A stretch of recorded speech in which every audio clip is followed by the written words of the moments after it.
Oriana, tú eres socióloga de la Universidad Católica, eres doctora en sociología de la London School of Economics and Political Science, eres magíster en estudios culturales y sociología por la Birmingham University. Para comenzar, si pudiéramos pensar en tu trayectoria como investigadora, si tú pudieras pensar en algunos hitos, personas, proyectos de investigación, temas de investigación que tú crees han ido marcando tu trayectoria. Bueno, hitos, varios. Bueno, yo creo que haber estudiado acá, en la Católica, yo soy de la tercera generación desde que se reabrió la escuela de sociología luego de la dictadura. Y fue un periodo como de repensar la disciplina. No era que en ese minuto los profesores nos preguntaran mucho a nosotros qué opinábamos o fuera un método participativo y eso, pero sí ellos estaban como muy en esa etapa como inicial, como si estuviera abriendo una nueva carrera. Entonces yo creo que eso fue bien interesante. Y estaban ensayando y a veces se equivocaban y en fin, entonces había como una reflexión como de segundo orden sobre la disciplina en ese momento. Y hubo profesores bien importantes. Yo tuve un entrenamiento en ese periodo que estuve en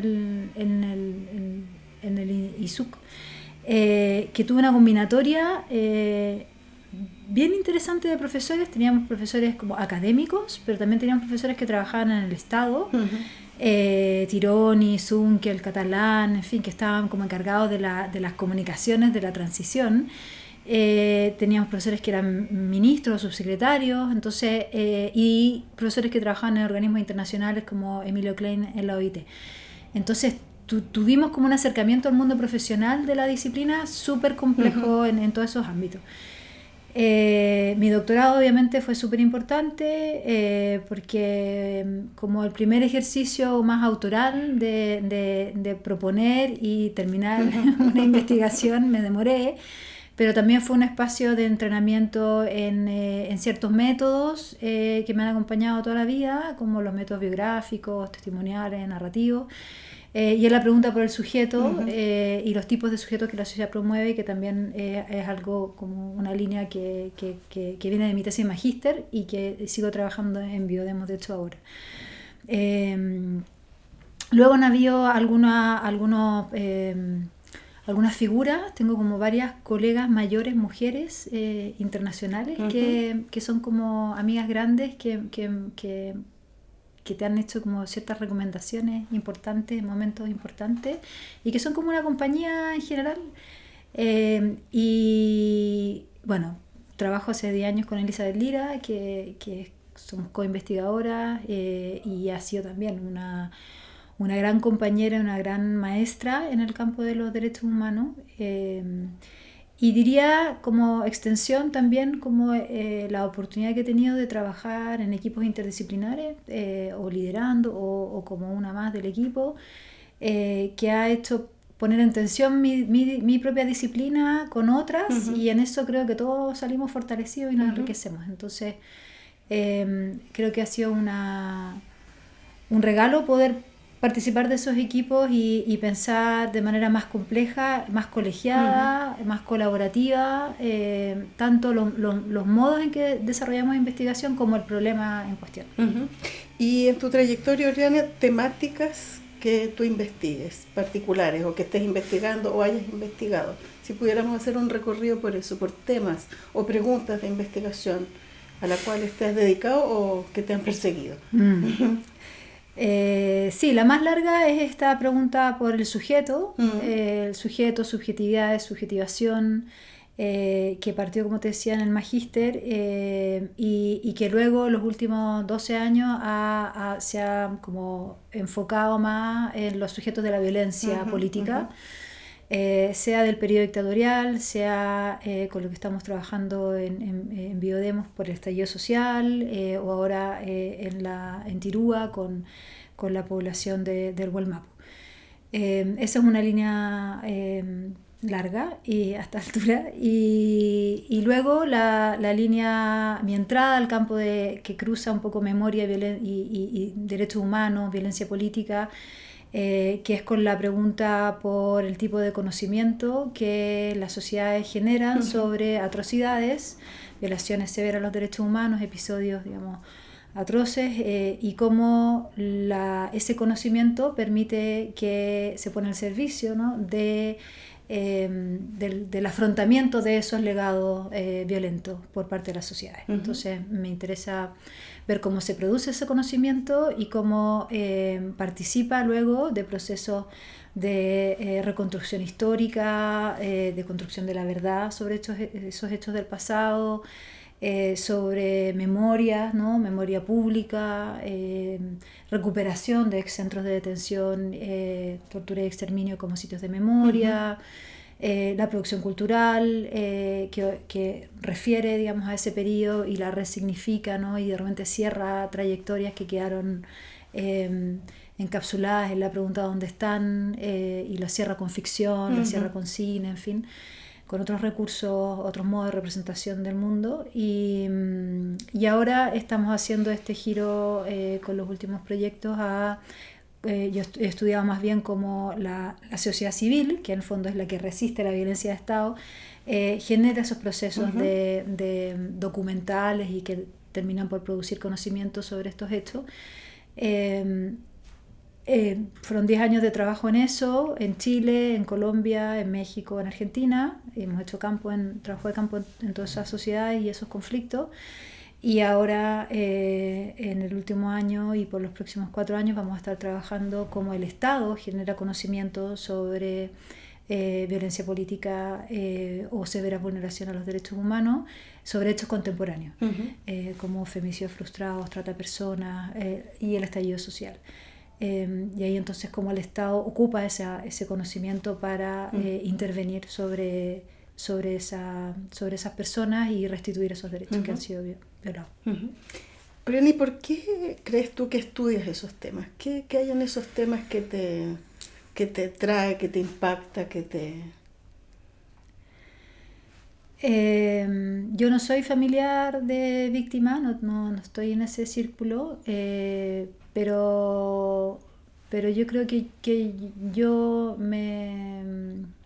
elijo temas que me conmueven, finalmente. No solo tengo un acercamiento intelectual, pero sino también afectivo.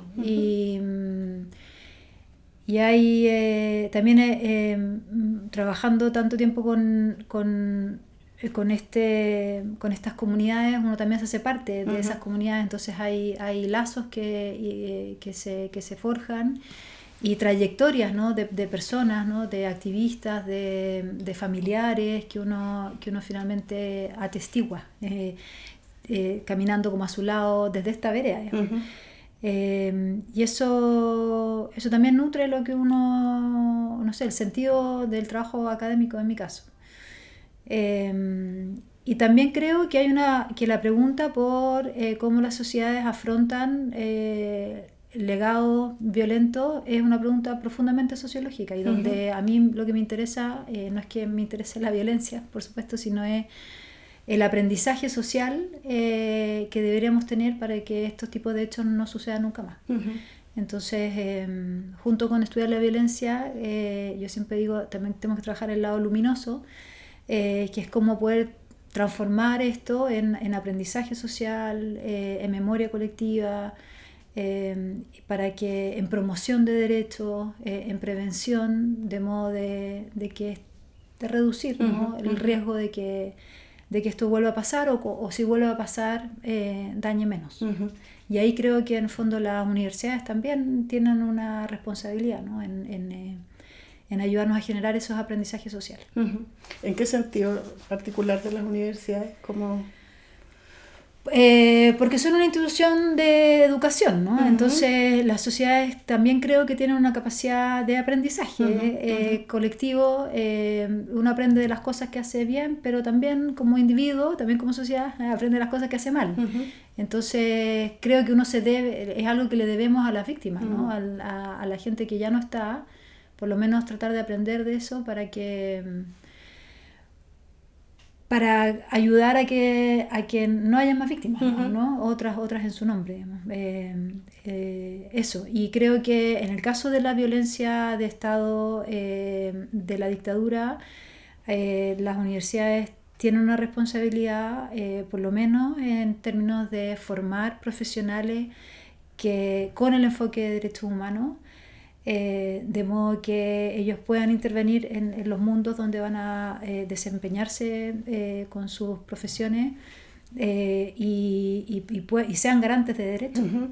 Y creo que las universidades todavía no cumplimos el rol que nos cabe como garantes de no repetición en esa materia. Podemos hacer mucho más. Volviendo a tu trayectoria como investigadora, si pudieras como volver a ciertos momentos o instancias que han sido difíciles para poder desarrollar tus proyectos, para poder generar estos equipos de trabajo que tú dices, ¿no? Que insistentemente has ido formando. ¿Cuáles han sido esos momentos de dificultades, así como de escollos, de que se pesara la pista? Buena pregunta. Se me ocurren dos, probablemente hay más. Uno tiene que ver con el cuidado de equipos. Sobre todo trabajar sobre archivos del horror, que solo tienen ahí una familiar, una madre buscando un desaparecido y no hay nada más que la búsqueda y las puertas que se cierran. Es un material súper duro, ¿no? Es distinto, incluso hay gente que en el fondo tiene la experiencia de poder haber trabajado incluso en comisiones de verdad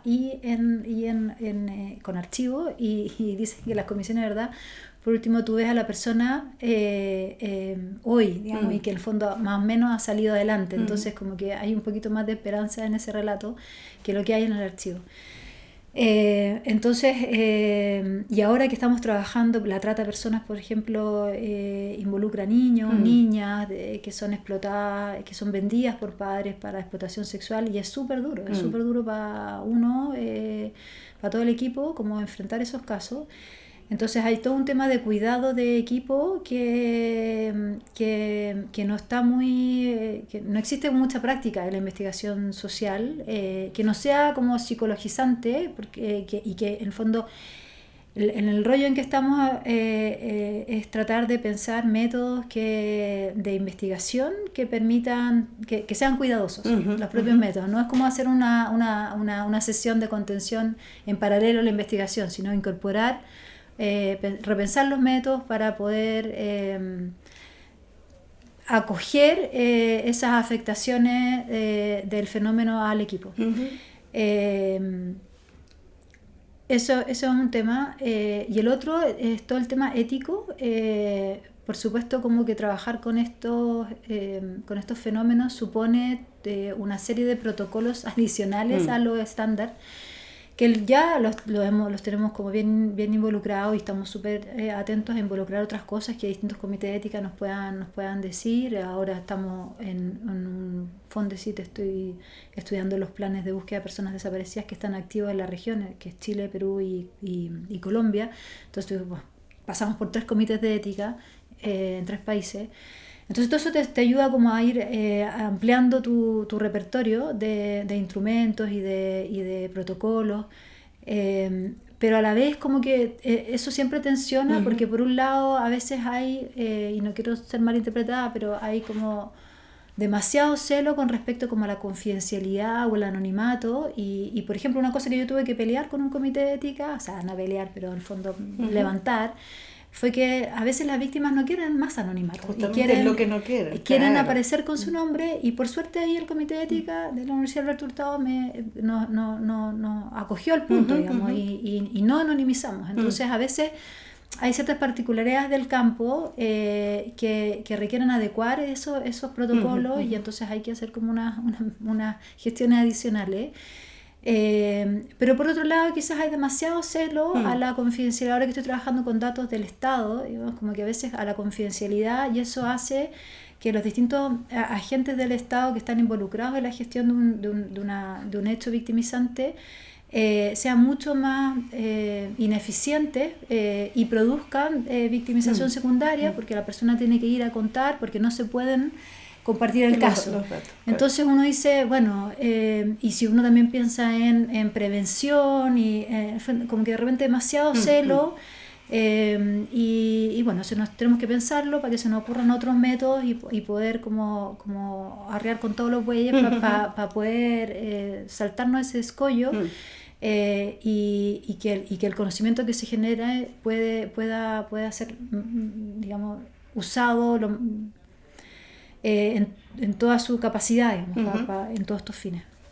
Y al revés, pensar en esta misma trayectoria, instancias, momentos o maneras de trabajar en tu investigación que hayan sido muy luminosas, que sean como, o que a través del tiempo hayan como dotado de una particularidad, como que más bien haya hecho ser optimista frente al investigar. Yo creo que varias cosas. Uno es trabajar, yo he tenido también la suerte de trabajar no solo en equipos interdisciplinares, sino también intergeneracionales. Entonces eso también da cierto frescor, ¿no? Como las miradas de cada generación y entender también las limitaciones que cada generación tiene con respecto al hecho que estamos estudiando. Y también los recursos, ¿no? Y a veces las generaciones más jóvenes que tienen más distancia, por ejemplo, con respecto a la dictadura, son más desobedientes, ¿no? Con respecto a ciertas cosas, más arrojados. Entonces, ahí surgen como nuevas posibilidades. También diría que todo lo que tiene que ver con impacto o vinculación con el medio o incidencia, o sea, nosotros hemos ocupado parte importante de nuestros esfuerzos en generar, yo le digo el entregable, como algún producto en todos los proyectos que ayude, que contribuya a la agenda de las comunidades con que estamos trabajando, que estamos investigando. Y a veces son proyectos paralelos al proyecto de investigación que pueden demorar un año, pero que son súper útiles para ese museo, para ese archivo, para esa organización. Y eso es muy gratificante para el equipo. Y lo otro es cuando uno ve que lo que uno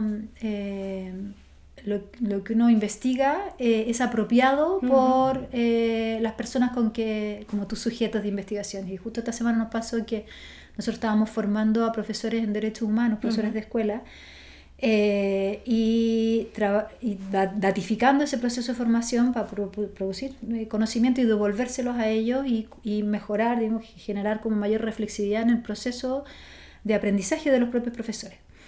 Y trabajamos con cartografía para que ellos nos contaran historias de vulneración y de promoción de derechos en la escuela. Y las cartografías eran un mapa de la escuela y con los distintos lugares, la sala de clases, el patio, en fin, la sala de los profes, la portería, y ahí entonces tenían que graficar estas historias. Y bueno, luego hicimos otras cosas con ese material, pero ahora nos llegaron unas fotos de unas profes que además trabajan dentro de una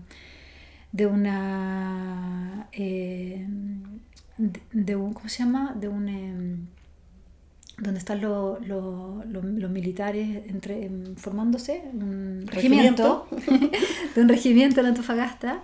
Ellas son profes ahí, las hacen como el tercero y cuarto medio, y ellas como que se apropiaron de la cartografía y nos mandaron fotos trabajando con los soldados, cartografía. Y como hicieron, como repitieron los iconos porque habían afectos, tenían que poner los afectos, los actores en cada escena de la historia. Y entonces no estaba pensado para eso, estaba pensado para trabajar con los profes, pero los profes le dieron algún sentido y lo apropiaron y estaban trabajando con sus estudiantes para mapear algo. Y eso es súper significativo. A mí eso me alegra. Y bueno, y por supuesto también como el espacio docente, pues cuando uno puede llevar estas cosas al aula y formar nuevas generaciones y que los chicos te hagan preguntas y como que verle como que se les abre como un mundo, eso también a mí me deja arriba la verdad. Vámonos a los chicos y a las chicas. En tu trayectoria, ya son 10 años, ¿no? Como ha pasado el tiempo, has hecho un montón de investigaciones.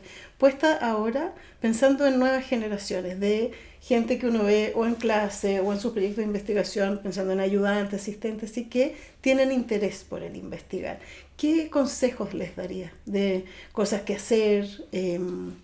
máximas a seguir, cosas que no hacer, ¿cómo pudieras pensar en ese público, ¿no? Con el que convivimos cotidianamente, cosas a decirles a ellas y a ellos?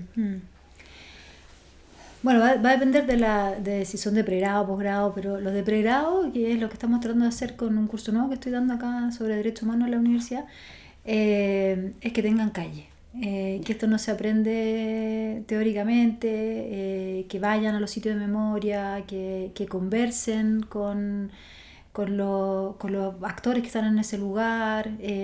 Yo también tengo una colectiva textil y una de las cosas que hacía el textil, que lo aprendí de una arpillerista, que es parte de la colectiva, es que tejiendo, haciendo algo con otra persona, nos pasó a los estudiantes, con estudiantes de pregrado, que iban a tejer, hacíamos sentadas textiles en la universidad, entonces empezábamos a tejer y con el pretexto de enseñar a tejer, que se teje con los dedos, ellos se atrevían a hacerle alguna pregunta a un familiar de una víctima, por ejemplo, ¿no? Que sin mediar el textil quizás sería demasiado abrupto, ¿no? Y no se atreverían. Entonces, acercarse a ese mundo, ¿no? Y poder tener experiencias y poder sentirse también ellos mismos, ¿no? Como encarnadamente, qué les pasa, no solo una aproximación intelectual, sino también como muy corporal a qué les pasa visitando un sitio de memoria, exponiéndose a archivos, exponiéndose a imágenes de la dictadura. El otro día preguntaba en clase y claro, como el 70% de 60 estudiantes habían estudiado la dictadura en el colegio, pero 2 habían trabajado con archivos, ¿no? Entonces hay muy poca aproximación directa al material de la época, digamos. Entonces como puede ser que estemos formando a las nuevas generaciones como muy mediados, digamos, por la opinión del profe o por el texto escolar, digamos, y no tengan como esa aproximación directa. Y todavía tenemos la fortuna de tener, digamos, cercanos a actores y actrices de esa época, ¿no? Entonces que vayan a escudriñar a su propia familia. No hay que ir solamente al Museo de la Memoria, hay que mirar en la propia familia y nosotros qué hicimos en esa época y ustedes en qué estaban y los abuelos y los tíos y qué rol tomamos, ¿no? ¿Qué les pasó? O sea, abrir conversaciones cotidianas, ¿no? Porque en el fondo son historias que nos cruzaron a todos como sociedad. Estábamos en distintos lugares, pero en el fondo estaba en una historia total, digamos, un evento total, ¿no? Como dicen los historiadores. Entonces, todos tenemos alguna traza de ese evento total y hay que empaparse. Una manera súper sencilla es empaparse con... Hay archivos, hay fotos, ¿no? De la época en mi casa, quizás mi abuela, hacer una entrevista... y poder saber cuál es mi propio lugar como genealógico con respecto a ese evento total. Pensando en tu trayectoria, ¿no? Hace 5 años llegamos al Biodemos. ¿Qué ha representado para ti el Biodemos? ¿Qué significa en esta trayectoria investigativa, en tu quehacer como investigadora? Yo creo que Biodemos es un lujo en la trayectoria, por lo menos de nuestra generación, digamos. Como para muchos es como el primer proyecto de 10 años en el que podemos participar. Quizás va a ser el único en la vida. Entonces realmente es un privilegio poder pensar investigación en el cruce de violencia y democracia con esa temporalidad. Luego también ha sido bueno, como decía antes, un espacio donde, claro, he vuelto a encontrar la interdisciplina, ¿no? O los intentos, ¿no? Estamos tratando de hacer interdisciplina, armando equipos de académicos que tienen distintas categorías de análisis y de pensamiento sobre este fenómeno.